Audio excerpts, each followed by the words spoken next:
12.3 계엄 발령 직후 국내에 있던 해외 여행객들은 불안감에 빠졌습니다. 계엄이 주는 두려움, 불확실성이 컸던 겁니다. 저희 투어가 취소되긴 했었어요. 뭐라고 말씀하시면서 취소를 했나요? 계엄령 때문이죠. 실제 미국과 영국, 일본 등 주요 국가들이 한국을 여행 위험국으로 지정하면서 예약이 줄줄이 취소됐습니다. 적세 국가가 되다 보니까 안 온 경우가 있어요. 특급 호텔들은 많이 취소가 된 건 알고 있어요. 지난해 12월 우리 여행 수지는 1조 3,761억 원 적자를 기록했습니다. MBC는 계엄이 관광 산업에 미친 영향을 파악하기 위해 여행 수지의 변화를 계절적 영향을 고려해 시계열 예측 방법으로 통계 분석했습니다. 크게 어려운 방법은 아니거든요. 여행 수지가 좋아지는 추세에 있더라고요.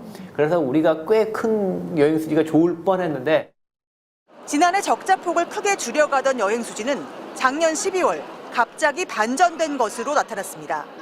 강 교수팀은 계엄 이후 불어난 적자 규모가 2,889억 원에 달하는 것으로 추정했습니다. 또 여행 관련 고용 역시 한 달 동안 1,793명 줄어든 것으로 나타났습니다. 여행객이 줄면서 요식업과 대중교통, 유통업계 등 연관 산업에 미친 파급 효과까지 고려하면 12월 한 달 증발한 GDP는 4,540억 원에 달하는 것으로 분석됐습니다. 계엄의 경제적 손실을 실증적으로 분석한 결과는 이번이 처음입니다. 계엄의 직접적인 효과, 아주 직접적인 효과라고 볼 수 있는 것 같습니다. 오로지 여행, 한국에 찾아오는 분들 그 숫자만 본 거니까 되게 좁은 거라고 할 수 있을 것 같습니다. 실제 다른 산업 분야 그리고 소비와 투자에 미친 영향까지 계산에 넣는다면 피해 규모는 더 커질 수밖에 없습니다. 계엄에 트럼프 변수까지 겹쳐 한국은행이 경제 성장률 전망치를 잇따라 끌어내리는 상황. 결과적으로 올해 GDP 가운데 9조 1,500억 원이 사라지게 됐고 계엄에 타격을 입은 지난 4분기까지 더하면 GDP 감소분은 모두 11조 4,440억 원. 국산 중형차 40만 대 값에 달합니다. MBC 뉴스 오혜정입니다. 크리스마스를 하루 앞둔 서울 명동거리. 예년과 달리 올해는 훨씬 차분한 분위기입니다. 긴 줄이 늘어서던 인기 식당도 한산합니다. 지금 줄 서는 사람 없죠. 왜냐면 불경기인데 줄 서는 얼마나 좋게요. 연말 해외여행을 앞둔 시기에 북적이던 도심 면세점도 썰렁합니다. 면세라고 해봐야 요즘 환율이 워낙 높아져서 물건값이 싸게 느껴지지 않습니다. 이달에만 내국인 방문객이 20% 넘게 줄었습니다. 환율이 워낙 높다 보니까 거의 한 10분 오시면 한 2분 정도만 구매해 가시고 나머지 분들은 그냥 보고만 가시거나. 외국인 관광객 방문도 줄고 있습니다. 최근 탄핵 국면으로 인해 불안해진 정치 상황과 무관치 않습니다. 其实因为最近我们也在那个网上啊，或者是一些小的视频里面有刷到，就是韩国会有一些游行啊，或者这些。 외국인들에게 관광 명소로 알려진 도심의 재래시장도 썰렁해졌습니다. 나라가 이랬는데 무슨 손님이 있겠어요. 크게 위축된 소비 심리는 수치로도 드러납니다. 이번 달 소비 심리 지수는 88.4. 지수가 100보다 낮으면 기대감이 낮다는 건데 한 달 새 12.3포인트 급락했습니다.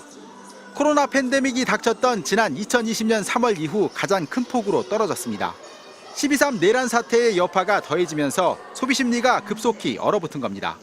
상당 기간 정치적 불확실성으로 인한 소비 침체, 기업들도 투자를 뒤로 미룰 가능성이 크기 때문에 투자 침체는 지속될 것으로 보고 있습니다.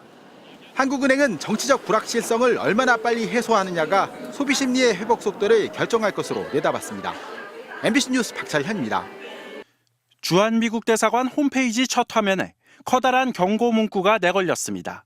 한국을 찾는 자국민들에게 계엄령 해제 이후에도 상황이 유동적이라며 주의를 당부한 겁니다. 대규모 집회가 열리는 지역을 피하라고 구체적인 권고까지 내렸습니다. 뉴질랜드 외교부는 한 발 더 나아가 아예 한국을 여행주의국으로 분류했습니다.